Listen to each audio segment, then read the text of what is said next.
จีนเผชิญกับพายุฝนฟ้าคะนองรุนแรงทำให้มีผู้ได้รับบาดเจ็บแล้ว 4 คนมณฑลกวางตุ้งทางใต้ของจีนเผชิญพายุฝนฟ้าคะนองอย่างรุนแรงโดยที่เมืองเจียนเหมินมีสิ่งปลูกสร้างและทรัพย์สินเสียหายจากลมกระโชกแรงซึ่งพัดจนต้นไม้หักโค่นและเสาไฟฟ้าล้มนอกจากนี้ยังมีลูกเห็บตกลงมาอีกด้วย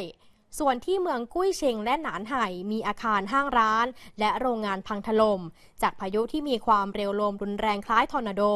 โดยสิ่งปลูกสร้างที่พังลงมาทำให้มีผู้ได้รับบาดเจ็บรวม 4 คนค่ะ